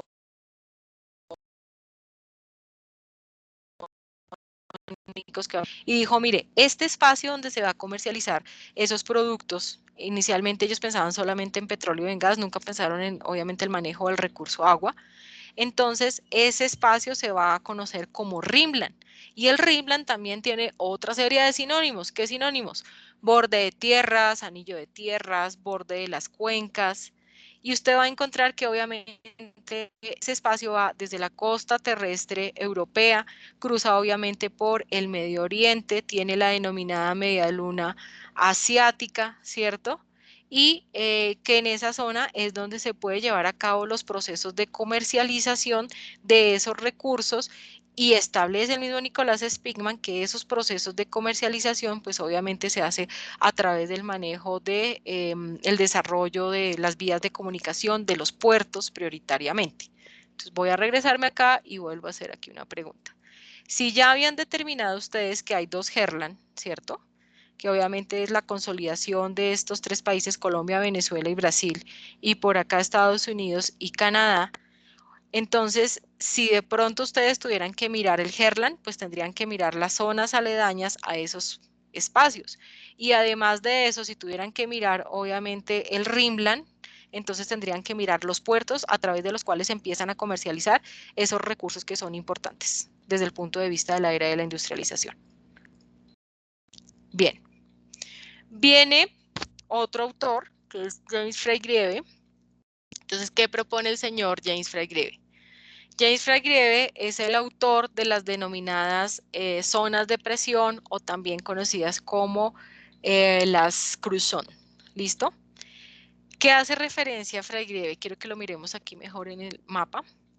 Él dice que de alguna manera el mismo proceso de distribución estatal a nivel mundial ha gestado en la distribución del espacio unas zonas de amortiguamiento, que es lo que traduce Cruzón, ¿no? Entonces él dice, miren, ¿qué hubiese pasado si, por ejemplo, entre Francia y Alemania no hubiese existido Países Bajos, ni hubiese existido Bélgica y Luxemburgo, o si no hubiese existido Suiza? ¿Qué hubiese pasado si China e India estuvieran de alguna manera unidos y no existiera Bangladesh, si no existiera Bután, o sea, todos estos países que se encuentran acá? ¿Qué hubiese pasado? Que seguramente serían un imperio en este momento. Y yo creo que a estas alturas de la vida usted ya tiene que haber empezado a hacer la lectura de Ollier, en donde Ollier cambia completamente la visión, él es un geoeconomista y él empieza a establecer que los centros de poder no son solamente Rusia y Estados Unidos, sino que surgen dentro de las dinámicas actuales otros centros de poder. Y precisamente Ollier le habla a usted de China y le habla de India. Entonces James Fairgrave dice que de alguna manera estos países pequeños surgieron para separar a los que podrían llegar a consolidarse como nuevos imperios o grandes potencias que ostentaran de alguna manera el poder que en este momento tienen dos naciones como son obviamente Estados Unidos y como Rusia. Y entonces James Fairgrave empieza a hacer un análisis de estos pequeños países y él dice, mire, las zonas de amortiguación pues tenían en su momento dos propósitos, o segregar o unir regiones. Eran zonas que tenían procesos de desmilitarización, podrían conseguirse también como zonas fronterizas, son espacios también que en su momento fueron utilizados como servidumbre, algunos espacios se consolidaron obviamente como cinturones verdes, razón por las cuales esas zonas de presión o cruz zones pues obviamente tenían propósitos desde el punto de vista político, además de eso tenían la posibilidad de prevenir o de establecer violencia o de proteger el medio ambiente o también se consolidaban en zonas de prisioneros de ambas partes. ¿Listo? Entonces, esa es la teoría de James Fairgrave. Entonces, si yo me devuelvo y mirara el mapa de América, ¿cierto? Miremoslo de pronto acá, el de Sudamérica, pues uno dice, ¿y qué hubiese pasado si de pronto no se hubiese metido por acá Uruguay y Paraguay para tener cercanía directamente con Brasil y Argentina? ¿Qué hubiese pasado? ¿Qué hubiese pasado si entre Venezuela no existieran Guyanas y Surinam? ¿Qué hubiese pasado en la relación, obviamente, entre Venezuela y Brasil directamente? Entonces, fíjense que esta teoría también se aplica acá. Para no ir más lejos, pues uno puede mirar, digamos, con los países de Centroamérica, la gran extensión que tiene, obviamente, México, Colombia, y esa pequeña distribución de los países centroamericanos, ¿qué hubiese pasado? ¿No? Entonces, para que tengan presente eso. Bien, viene la teoría de Alexander Seversky. Alexander Seversky en parte basa su teoría en lo que dice Nicolás Spigman, pero Seversky es un defensor del poder aéreo. Entonces, ¿qué es lo que dice Seversky? Dice, si usted tiene poder aéreo, usted puede tener control sobre el territorio marítimo, pero también lo puede tener sobre el territorio terrestre. ¿Listo? Y para eso, entonces, la teoría de Alexander Seversky lo que hace es que divide al mundo en tres zonas aéreas. Entonces, la primera zona aérea que él establece, él dice, mire, Estados Unidos, ¿listo? Y su espacio de reserva industrial. Y adivinen cuál es la zona de reserva industrial de Estados Unidos. Toda Centroamérica y toda Sudamérica. Pero Alexander Seversky también dice, pero es que existe una segunda zona, que es la zona aérea de la Unión Soviética en ese momento, y esta zona se proyecta sobre toda la parte de África Norte y además un claro apoyo por parte de ¿quién? Pues por parte obviamente de China. Y en el momento en que Alexander Seversky propone esta teoría es el desarrollo de la Guerra Fría, si ustedes se dan cuenta, obviamente por eso el análisis de lo que empieza a hacer Estados Unidos como potencia, el análisis de lo que empieza a hacer la misma Unión Soviética, y entonces dice, pero en ese momento ya se empieza a observar en el mundo una serie de áreas o de zonas que de alguna manera reflejan una situación y es que puede existir, pues obviamente zonas de influencia que se ven mediadas por los procesos de intervención tanto de Estados Unidos y de la misma Unión Soviética. ¿Listo? ¿Cómo puede analizar eso uno dentro de la actualidad? Fíjese que Alexander Seversky habló de una zona de reserva industrial. Hoy no hablamos de reservas industriales, sino hablamos directamente del traslado de filiales o de multinacionales de Estados Unidos hacia territorio centroamericano y hacia territorio obviamente suramericano. Y lo vemos en todos los sectores, lo vemos en aerolíneas, lo vemos en comunicaciones, lo vemos en productos agrarios, lo vemos en proyectos de explotación de recursos minerales. Ahí se empieza a observar. La última teoría, que es la de Samuel Cohen. Entonces, ¿qué hace Samuel Cohen? Samuel Cohen propone, él denomina su gran aporte. Recordemos que Cohen participó en el proyecto Manhattan, que es un proyecto de investigación que se desarrolló en la Segunda Guerra Mundial. Lamentablemente ese proyecto surge las primeras armas nucleares y se consolidó ese proyecto del 42 al 46, ¿no? Y ese proyecto pues estuvo liderado ¿por quién? Por Estados Unidos, por el mismo Reino Unido y por la misma Canadá, que fueron como los países banderas dentro de esto. Samuel Cohen, su teoría lleva por nombre la teoría de la jerarquía de los espacios. Entonces, esa teoría de los espacios la subdividió como en 4 situaciones. La primera situación es que Samuel Cohen estableció en su momento cuál es 1980, ¿no? Es de cuando él propone oficialmente su teoría, a pesar de haber participado en estos proyectos desde la Segunda Guerra Mundial.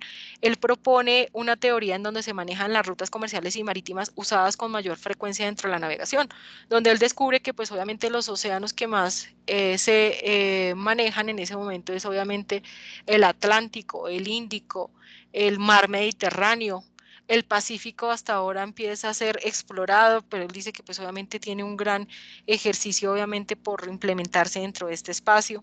Además de eso, en segunda instancia, Samuel Cohen propone las rutas terrestres del comercio intraeuropeo, en donde descubre que hay 2 corredores que son vitales. El primero de ellos es el que se maneja entre Madrid, Estocolmo y Rusia, y el segundo hace referencia a la ruta que se traza desde Venecia, Ámsterdam y el mismo Mar Negro. La tercera parte de la teoría de la jerarquía de los espacios es cuando Samuel Cohen propone que los países a nivel mundial deben ser subdivididos en lenguas y en etnias comunes, y por eso surgen los espacios que ustedes están observando en este momento en esa diapositiva. Entonces, él habla, digamos, de los espacios latinos y ahí incluye a Italia, España, Francia, Portugal. En el espacio germánico incluye Alemania, Holanda, Dinamarca, Suecia, Noruega y Finlandia. En el espacio angloamericano a Estados Unidos, Inglaterra, Irlanda, Escocia, Canadá, Australia, Nueva Zelanda. En el espacio chino incluye a Taiwán y al norte de Indonesia, y en el espacio eslavo está toda la parte de los países que corresponden con la costa del Báltico, Polonia, Yugoslavia, que pues obviamente ya no existe, Checoslovaquia, Eslovaquia, Rumania estaría ahí, los espacios independientes en donde incluye a Japón, Tailandia, Vietnam, Laos, Camboya, Malasia, Indonesia y Filipinas, los espacios en conflicto. ¿Por qué los llama espacios en conflicto? Porque él dice que esos espacios siempre van a estar ante la mirada de los internacionales, dado la presencia obviamente de recursos que son vitales para la era de la industrialización. Y él dice, pues gas y petróleo es lo que más empieza a mover este mundo, y obviamente incluye a los países que se encuentran en Medio Oriente, incluye a Venezuela, a Bolivia, a Colombia para el caso de América Latina. En Bolivia lo empieza a hacer porque ya existían obviamente como indicios de los recursos con los que contaba Bolivia, sobre todo hacia el desarrollo del litio. Y en los espacios de transición, pues él dice que son espacios que históricamente han demostrado que no se pueden consolidar fácilmente, y si ustedes recuerdan, ahí está Letonia, Lituania, Polonia, Hungría, Rumania, Ucrania, los países de la antigua Yugoslavia, que pues hoy ya está extinta, pero además de eso son países en transición. ¿Por qué? Porque si usted recuerda la Primera Guerra Mundial, inicialmente pertenecían al Imperio Ruso, y una vez finaliza la Primera Guerra Mundial, pues son países que obviamente exigen gobiernos democráticos, se separan obviamente del Imperio Ruso. Entonces digamos que su consolidación en parte es muy reciente dentro de ese antiguo mundo. Y la cuarta subdivisión dentro de esa teoría es cuando Samuel Cohen propone que además de dividir los estados bajo esas condiciones de etnias y de la parte cultural que tienen algún proceso similar, pues también existen los denominados espacios que deben ser llamados estados-nación, que él no los llama propiamente potencias. ¿Por qué? Porque es que él dice que las potencias para él tienen una connotación diferente con los estados-nación. ¿Por qué? Porque los estados-nación deben cumplir con una serie de criterios, y dentro de esos criterios pues obviamente hablan del producto nacional bruto. Además de eso hablan de la cantidad obviamente de tecnologías innovativas que se pueden medir a través de las patentes por cada cantidad de habitantes, además de eso que son estados que presentan un tamaño elevado frente a su extensión, además de eso que albergan a gran cantidad de población, que además de eso cuentan con grandes reservas de recursos, entre ellos petróleo, gas, carbón prioritariamente, que además de eso son estados que velan por la seguridad de sus personas, y eso se demuestra en la calidad de la salud, además de eso también en la calidad educativa, además de eso también son la cantidad de estados que tienen un número de ingenieros, médicos, físicos y científicos bastante elevado en comparación con otras naciones. Entonces, obviamente, el rango de Estado-Nación para Samuel Cohen es muchísimo más superior que el mismo rango de potencia que es manejado por algunos autores. Chicos, ¿preguntas hasta acá? Profe, pues yo tenía una pregunta, pero era sobre, pues, la de James Fargrave. Fargrave, cuéntame. Pues era más como esa parte que me decías de China y de India, pues no sé si en la teoría menciona como en qué época más o menos hubiera podido haber sido como una potencia esas dos, o sea, unidas, sabiendo que pues obviamente los dos son bastante separadas y pues las dos también tienen como civilizaciones antiguas muy importantes, entonces era como esa duda. ¿En qué época surgió la teoría James Fargrave? ¿Es lo que me estás preguntando? No, profe, o sea, si digamos, ¿él Ah, no, especifica él alguna no fecha da, o...? no Ah, ok. especifica ninguna fecha. No, no, señor. Lo que él dice es que, a pesar de que obviamente culturalmente son diferentes, sí, claro, o sea, por el tipo de religión, por el tipo de cultura, pero él dice que en últimas las dos reflejan un respeto por los otros, o sea, que hay de alguna manera alguna coincidencia desde el punto de vista cultural, pero no da un tiempo específico en cuanto cómo poder desarrollar. Obviamente, ahí están viendo esta presentación, perdón, pregunto, ¿cuándo Sí, podría profe. surgir? No. Yo no sé qué le pasa a este computador. No es el computador, es la plataforma, ya me di cuenta. Bueno, pregunta, chicos.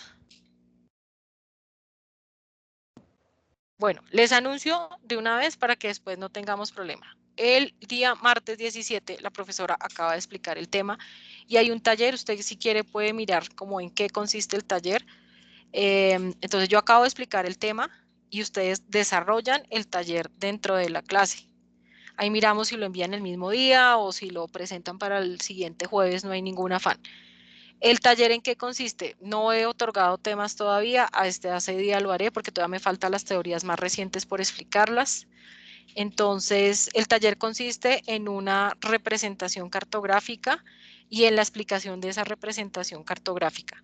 Creo yo que el tiempo que les voy a dar el día es martes, es más que suficiente. Yo creería que en la primera parte me demoro 30-35 minutos.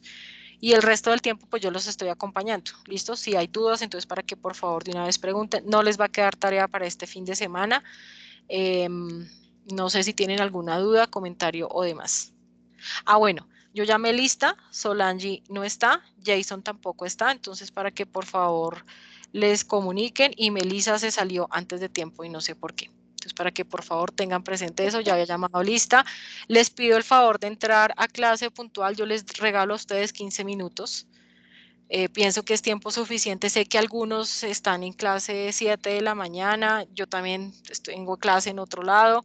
También llego a clase a la 1, nos toca almorzar en 10-15 minutos, pero pues es lo mínimo, porque allá hay gente que pues tiene varios retardos, entonces pilas por favor con esa situación. Preguntas, por favor, comentarios y demás. No, señora. ¿No? Ok. Claro, entonces que el taller se desarrolla en clase el día martes. Sí, profe. Sí, señora. Sí, señora. Profe, la nota del Grupo de Bolivia no la... Tranquilo, ya me quedo con ustedes. Entonces, se Ah, pueden ok. escribir todos. Necesito que los niños de Bolivia, por favor, me escriban. Ok. Profe, una cosa que Andrés, Melissa me señor. escribió que a Melissa se le apagó el computador y no le volvió a prender. Ok, sí, Entonces, él estaba llamando. la clase. Sí, hay gente que está entrando a la segunda hora y ustedes creen que uno de profesor no se da cuenta, entonces pilas con eso. Además, ustedes van a ser profesores, es lo único que yo les digo. Listo, me quedo con los niños de Bolivia. Sí, por favor, entonces me escriben y ya les socializo la respectiva nota. Muchas gracias a todos, nos vemos el día martes, ¿vale? Gracias, Bueno, profe. profe, que estés bien. Bueno, que estén bien.